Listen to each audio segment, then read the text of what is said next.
Byron. I'm the adult program coordinator here at the Waterbury Library. Joe approached me last fall about doing a series, and that kind of began this collaboration on, just the housing issues and what we can do to better, well, hopefully solve some of the issues around not having affordable housing. Yeah. But I'm going to turn it over to you, Joe, to introduce your folks and Okay. have a good evening. All right. Thank you, Jeannie. Yeah, you're welcome. Good evening, everyone. I'm Joe Camarada from the Waterbury Housing Task Force, and I'm joined today by Jeffrey Larkin and Em Lamson. We're going to talk about rental property management. This will be, so just as a way of some background in terms of our series, if we could, the reason that we exist and we started the work as a housing task force was in the 2018 charter. There was hold on, I am not seeing what you're seeing. Okay, first of all, the agenda. There'll be a summary of housing task force and education, some landlord remarks, and then an open discussion. Okay. In our municipal plan, we have a housing goal to create housing in locations that maintain the integrity of neighborhoods while increasing density, respecting the natural environment, and minimizing the need for infrastructure improvements. There's been a number of regulation changes and programs that support this through both at the state level and at the local level. So last year, the Home Act was passed, which makes this topic of infill development, developing where there's already existing infrastructure, much easier. In Waterbury itself, we have lessened regulations around that with our new unified development bylaws, which went into effect or were actually approved last July. On the financial side, the state has been running a program called the Vermont Housing Improvement Program, and the select board at the end of last year approved and funded a Waterbury Housing Trust Fund, and we hope to be introducing the first program of that trust fund in the next month or two. So I want to talk a little bit around just the benefits of small scale development and why we're looking at this topic. So when we talk about small scale development, what we're talking about is adding 1 to 4 units where we already have buildings. So this could be an accessory dwelling unit off an existing house. It could be converting an existing house into a duplex. It is part of the solution to our housing problem. It is not the solution. We still need to do mid-scale and larger scale, 5 to 20 or 20 units and above, but we believe that small scale development is an important part of that solution for the following reasons. It preserves the unique character of Waterbury by integrating additional housing into existing neighborhoods, not having big developments that stand on their own, but integrating it into the neighborhood. It supports the conservation of open space and farmland by maximizing the use of existing infrastructure. And we talk about infrastructure, what we really mean are water and sewer. It allows residents to shape Waterbury through their own local investment, because small scale development is usually done by individual property owners or developers who actually live in the community, like developers we have next to us, landlords we have with us today. And it can be tailored to meet the needs of a broad range of income levels, which is why we are focused on promoting this. It also allows property owners to leverage their asset, which is their land or their property, in order to make some additional income. So we had set forth a series of a program called Building Better Waterbury Education Series. And the objective of that is to educate and empower individual property owners to increase housing capacity through construction of accessory dwelling units and duplexes. There's, in general, 4 sessions, and tonight, so far, this is the 4th session. We had a session on zoning and permitting, one on design and construction, a third on financing, and this one on rental property management. All of the information from this session is available on the URL that you see here. It's the town website. Go under Housing Task Force, scroll to the bottom, you'll find information. There's a section on Building Better Waterbury, and then you'll find the recordings and then the handouts from each of the sessions. So if you're interested in any of the topics and couldn't attend, please feel free to look at that. Okay. So what I'd like to do before we dive in much further is I'd like to ask my two distinguished guests to introduce themselves Distinguished, wow. and maybe just say a word about your background as a landlord. I'm Jeffrey Larkin. I live in Duxbury. I'm a landlord in Waterbury. Got several properties in town. Been a landlord since 1988. So mix of commercial and residential. And I was happy to volunteer tonight because a lot of people think landlording's scary, stressful, and it doesn't have to be that way. It can be rewarding. Good. Em? I'm Emily Empson. I am also on the Housing Task Force. I've lived in Waterbury my entire life. I live in the center now. I have also a mix of commercial and residential rentals. I've been a landlord since 2019. And I agree with what Jeff said too. You know, there are a lot of people like, oh, I don't ever want to be a landlord. It can be scary. But honestly, I kind of consider myself a little bit of the OCD landlord, but I've had very good luck with my tenants. I kind of set my boundaries, set my ground rules, that type of thing. And I really, knock on wood, have not had any issues. And I don't look at it as a terrible thing to have to be a landlord. So it definitely can be very positive. But those types of experiences, they don't happen by magic. It takes a lot of preparation, and I think that's what we'd like to talk about tonight. And to maybe start that discussion, Jeffrey's prepared a few key topics to go through. So if I can just switch over to here and let you talk to some of those points to start. Yeah, I mean, I listed like 8 or 10 things, like finding tenants, applications, interviewing tenants. I don't know how much detail you want me to get into it, because I'm glad to get more into answering questions. I think my key point for having a stress-free landlording experience is communication is probably the biggest thing. Setting boundaries and communicating, and then sometimes tenants forget the boundaries, so just communicating clearly to people. It can be a really rewarding experience. I mean, I think of this one tenant I have currently. She moved in when she had one child and she was pregnant with another, and now her kids are in college, and she's still a tenant, and we have a good relationship. And it was good for her. It's been good for both of us. So, I guess one of the things that we always hear the horror stories about the bad tenants, but we never hear the stories about the good tenants. Right. That's a good one right there. Yeah. It's like so. But talk about, I guess, one of the things that I've kind of learned from Em and her time on the task force is that begins at the very beginning when you actually select the tenant. So maybe start with the first topic, and if you could just talk a little bit about some best practices and how do you find tenants? Do you just put something out on Facebook or where have you, and just let anybody flow through, or how do you go through that selection process? I know. So for me, we actually originally. You good, Cheryl? Sorry. So we originally bought just a commercial building with no residential in it.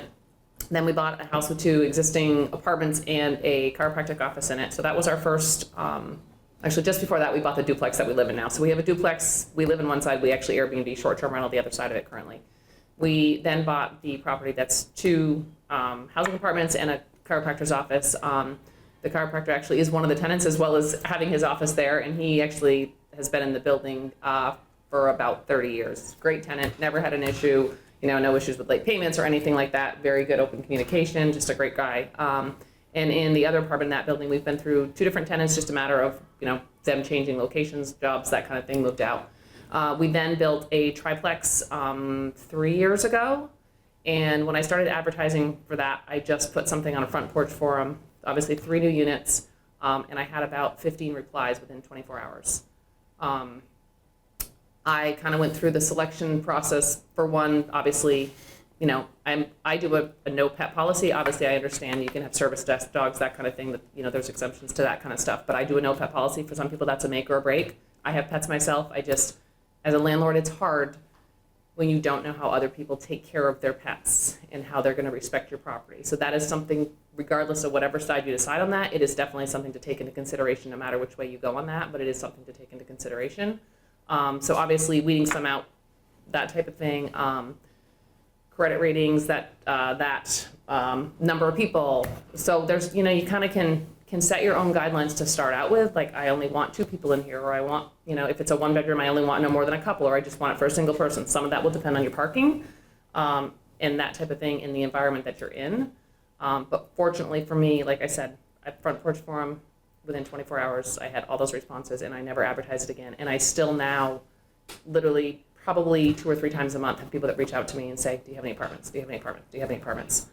We did just get a permit for another triplex to build. I'm not sure if that's going to be this year or not, but we're trying to add to the community. But there is, the cost involved with it too, especially adding an ADU, or building from the ground up. And that was kind of part of one of the, the discussions that we had.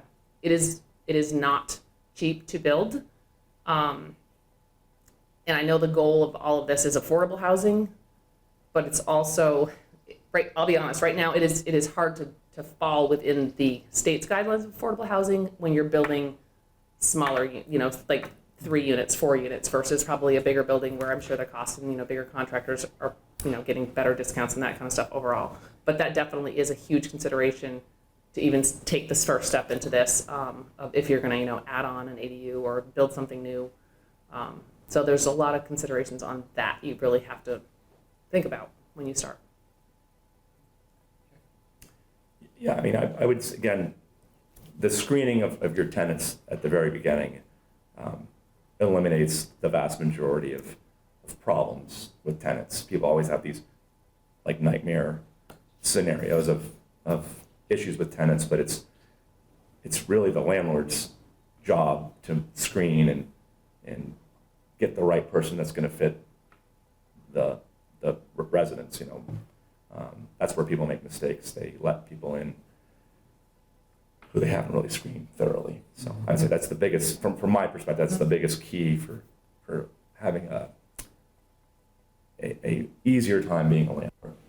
And when you're screening them, I'm sure there's probably some hard information, financial information you're looking at. Yep. There's maybe some soft factors too. Some soft, the one I always go with, we'll talk about pets. So people will be like, the ad clearly says no pets, and they want to look at the apartment and like they have 2 dogs and a cat.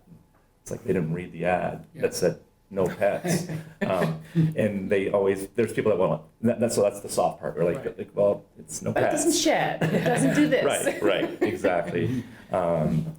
And it's income. You have to do the income based. We have a rule of a 30% income. You have to have 30%, no more than 30% of the rent, based on your income. And and again, sometimes people will apply and they're applying for a $1,400 apartment and they make $2,200 a month, and they just haven't done the math. And sometimes they don't know any better. So it's more, you have to like screen that kind of thing where, it's and it can be a hard conversation, but they can be really great people. They just can't afford it. Right. And so you have to have those conversations with people on the front end, not on the back end. Well, and I will say along those lines too, I actually had someone with, it was actually when we first had the duplex rent and rent it, and someone reached out and his first comments to me were, my credit score is like 475. Do you have any references? Nope, I don't have any references. There's just red flags all over the place. Right. So it's those kind of things of just being aware. You get all kinds. Yes. Yeah, it's tough. I mean, we have a policy of like credit score has to be 650 minimum is the lowest credit score, and then there's some people just don't have that, and it's because you don't want to start off with someone who's got these hopes to rent your place, but they really can't afford it or don't have the ability to pay for it, so it's going to be a problem for them and you 2 or 3 months down the road. Yeah. So it's not good for either party. Yeah. So that's the screening part that's I consider very important. And you mentioned your first building you bought, right? And then you designed you know, Yeah. one for that. Can you talk a little bit, like, what did you learn from the first one that maybe factored into the way you designed your units? So the first one's an older house that had been renovated and stuff. My parents actually initially owned it. My dad's passed away. My mom has Alzheimer's. So anyway, we bought it through the family. So tenant had already been in there, which makes a difference. We did do a little bit of just, you know, renovations inside. Just my dad was never one to update things, but like, you know, new kitchens, new bathrooms, that type of thing, just replaced to bring things up to, you know, so that I feel like the better your place looks, not that anyone has to have a, you know, a 10-star place, but the better it looks, the better the clientele or the applicants that you're going to get in there, you know. So with our first one, like I said, we did a few just, you know, minimal, renovations, like replace, you know, the bathroom vanity and the kitchen cabinets and that kind of stuff. When we built the second one, I'm one of those people too that when people are going to rent from me, I would not expect them to live in a place that I wouldn't live in. And when we bought our duplex originally, I remember the guy who owned it, he goes, "Oh, you can move right in." And I'm like, "No, you could not." Because if I'm not live there, I'm going to have somebody else expect to. So I looked at it when we built the new ones.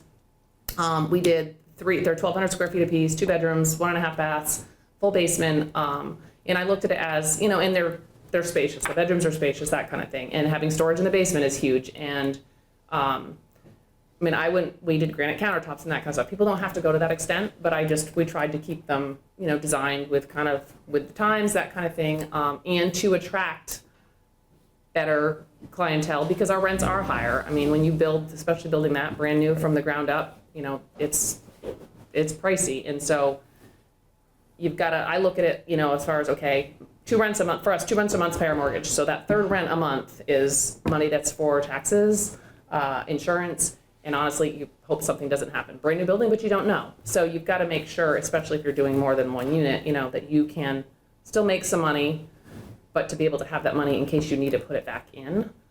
So when we designed that, you know, we looked at like I said, the space, the outdoor space, what people like, you know, that kind of thing, what they need, you know, a full bath and a half bath works. Yes, 2 full baths is better, but you don't always have that option. So we just kind of took all those things into consideration of the needs, but also we want people to feel like, you know, they're in their home and they feel homey and they're comfortable in their space. Jeffrey, what advice would you have for people who may be building an ADU for the first time, designing it? What would make it more rentable or better for renters or actually better for a landlord? Yeah, I mean, I think what Em said was one of the things I always follow is, would I live here? And if it's a place that you would personally live in, then you're going to attract a really good range of folks because, you know, it's versus having a place that's things are broken and all that, and it's keeping it, you know, well maintained and in a place that you would feel comfortable living in or having a family member live in. What was the other question you said? Or like, what would make it better for you as a landlord in terms of renting? I mean, the other thing that I really find is very good for renting is having a private entrance. That does help a lot. Like with an ADU, like I'll use my mother has an ADU, 2-car garage with a ADU above the garage. You know, it's private entrance, so people have it. It feels more like a home versus where you're entering with a bunch of other folks, that sort of thing. Right. Yeah. So no matter how much you try with your tenant selection and your maintenance, there's eventually bound to be a problem. So can you talk a little bit about setting expectations and problem solving? How you go about handling those? And for me, I do it on the initial. When we have an application, we run a credit check, reference check. We've approved somebody. They're now going to rent our place. When we sign them with a lease, we typically do a year lease. We just don't hand them the paper and say, sign here. I'll spend half an hour to an hour with them going through the actual lease and setting the expectations, answering questions. So like if they don't understand what that means, you know, what a paragraph means, we'll go through all the expectations so they know everything from when rent is expected to be paid, and how they'll end up moving out. So at some point, if they move out, whether it be 1 year or 10 years down the road, what the expectations are at that point. And just walking through that, you know, where you park, where you take your garbage, all these little details of living in a home, wherever it may be, so that it's clear, so they don't have questions. Right. Yeah, and that makes it much smoother down the road, because you could explain the expectations, and they've had the opportunity to ask questions that may pop up. Yeah, I agree on that too. And just like I said, being open, transparent, having those conversations about your expectations, and honestly, and asking them, like, what are their expectations, as a landlord, of the landlord in the trash. Like, I have my people, like, in the wintertime, you shovel right outside your door, because we can't always be there before you go to work in the morning. And so, like, those expectations, like, set the parking, outdoor space, which is it's a shared outdoor space with other tenants. So, the expectations, if you want to put a grill out there, that's fine, but just pick up when you're done, that kind of stuff. With mine, they've got basements. Like, I'm like, I don't want a lot of stuff outside. I'm also this way, that way at home too. Like, stuff's outside. Everything has a place. It needs to be put away, kind of thing. So it's sharing those expectations of what you've been, how you want your property respected, I guess, is a good way to look at it. So you described yourself as an OCD landlord. How do you balance making sure that your property is being taken care of the way you want it to, and the tenant's privacy? Right. I will say I have not had any issue as far as, like, I haven't done any inspections, but I also have regular conversations. I see my tenants all the time. We have good conversations if they need something, and I could just be down there like, oh, come in and, have a beer or whatever. We've got good relationship. It's not people that I knew, so we've formed relationships with them. If they've had an issue with a stove or a refrigerator, and we've gone in and, you look around, and I've fortunately, like I said, we've had good tenants. We're very clear and transparent in the beginning, and we've had no issues with, like, damage or anything like that, or going to someone's house and being like, oh my God, I have a hoarder living in here. Like, fortunately, we haven't had that. But like I said, being very transparent from day one of what your expectations are, and boundaries, I think it lays it out right in the beginning, and it makes a huge difference. Jeffrey, you had communications as one of the topics on your key topics. Yeah, communication. So, in this day and age, it's funny. When I first started in 1988, it was, you'd write a letter and make a phone call, and that doesn't exist anymore, really. It's texting or emailing. It's the vast majority of communication, which in some ways it's easier because it's kind of instantaneous. So, in most of our, tenants, it's virtually all via text. But it's communicating. It's everything that Em was saying. Like, you don't let a problem fester.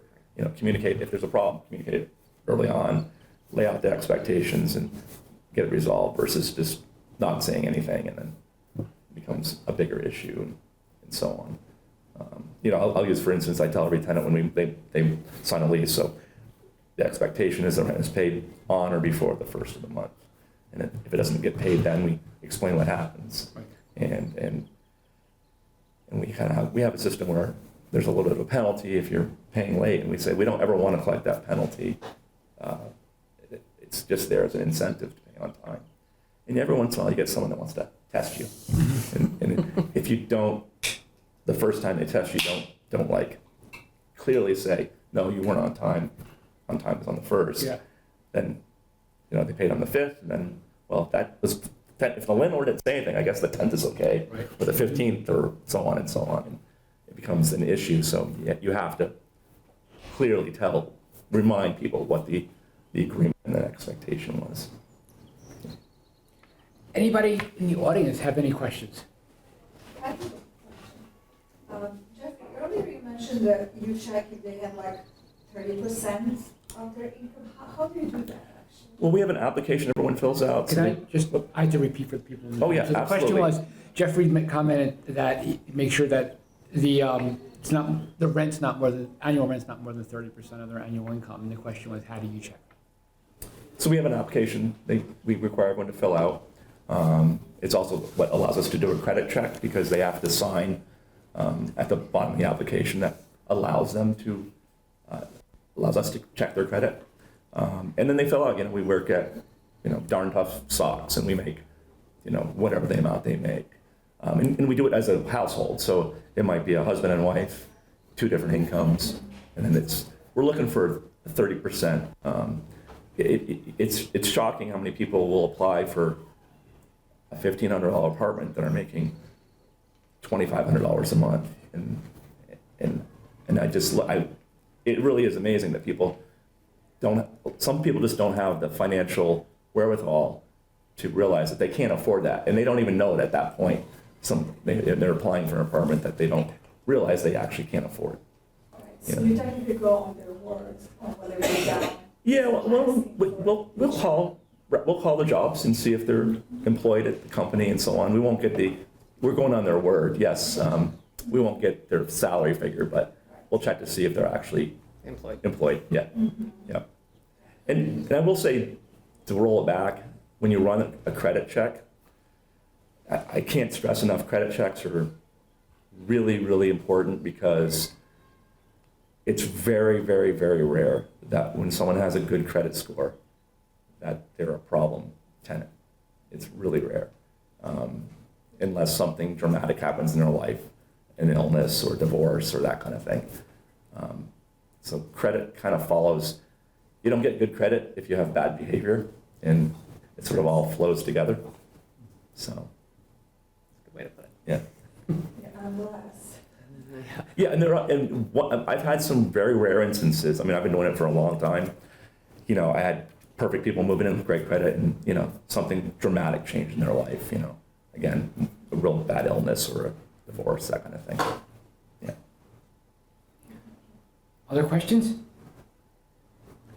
So let's talk maybe a little bit. I don't know if anybody else is, this is Sandy, sorry, Sandy Saban.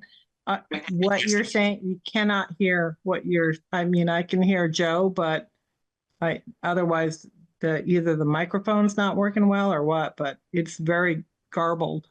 With her about the problem is the internet connection. Yeah, Cheryl has tested this. It's not a technical, there just seems to be the internet connection here is not good for audio for whatever reason, so. That's okay, I should have just shown up, that's all right. All right. Yeah, we can keep moving it. So.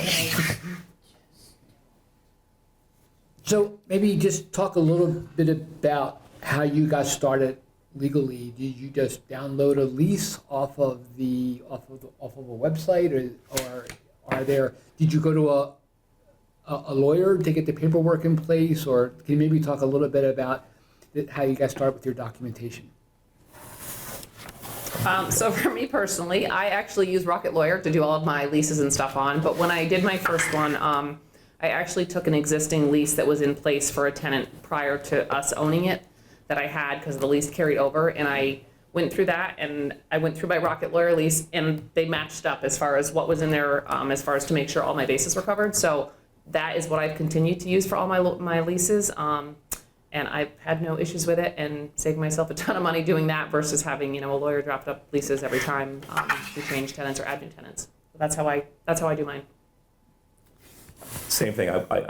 I've used a Vermont attorney to draw up the first lease, and then it's just been adapted and adjusted slightly over the years. But you can use the same lease over and over and over again, typically, unless there's a change in Vermont law that affects what you need to be doing. And maybe staying on the topic around professional services, what about on the accounting side? Are there special things that you need to be concerned about with the way you file your taxes, or record keeping that you need to have as a landlord? So I use QuickBooks for all my accounting, and it's relatively simple. I mean, you send off the information to your accountant once a year, and there's a thing called a Schedule E as part of what you fill out, and you're just listing your income and expenses. It's not really that complicated. You just got to keep track of it. I mean, I have a lot of units, so we've created like an LLC. It's all, because we have more. If you're just having one unit, my suggestion is just keep a spreadsheet somewhere that you can keep track really easily of all your income and expenses.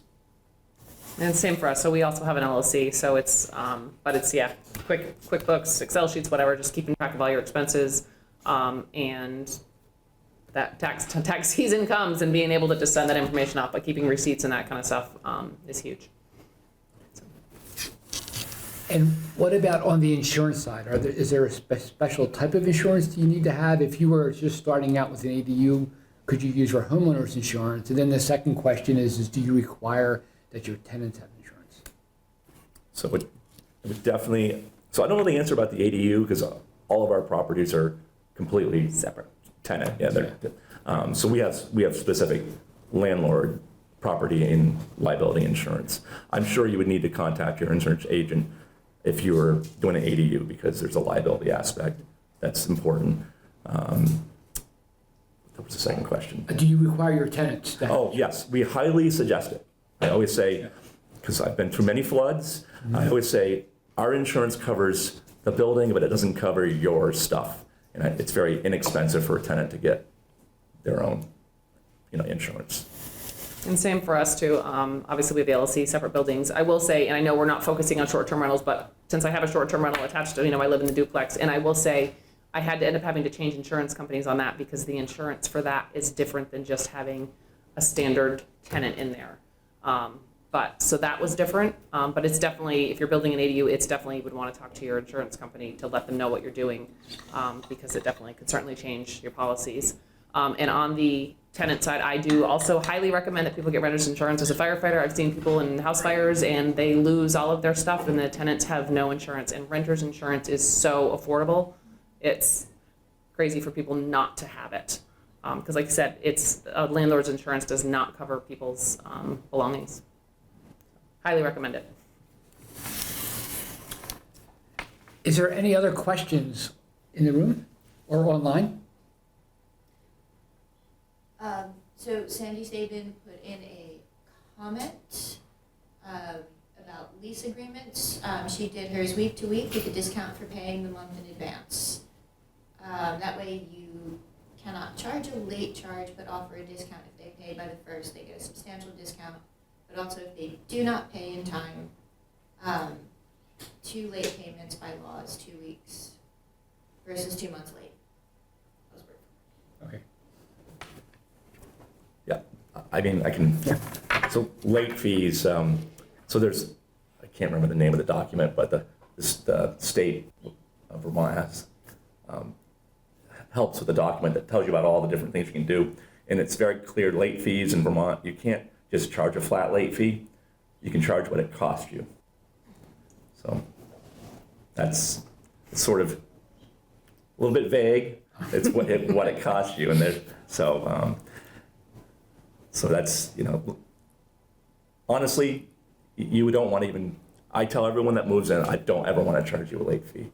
Because if I'm charging you a late fee, our relationship's deteriorating. And I don't want that to happen. I want it to be, I want it to be a good relationship. So. Same. Yeah. Okay. I do know, Cheryl, if you have those slides, there's a couple, Jeffrey had put together a couple of resources that we wanted to just show people. And again, all of this will be on the Housing Task Force website under the Building Better Waterbury series. But just maybe to kind of go through what those resources are that people could look at. Yeah. Yes, behind it? Yes. Over here. Yeah, the top one is this right here. I printed it out. This is actually one from like 15 years ago, but so it's not the most updated one. But this is the very top one. If you're a new landlord, go to that website and get that document, because it explains all of the Vermont laws and regulations in common sense, easy to understand language from both the tenant perspective and the landlord perspective. So it really, it's the best document there is out there. And it specifies too, because there's some different rules for like Burlington and Barry, and there's there's a few towns that have specific regulations that are different than the statewide regulations.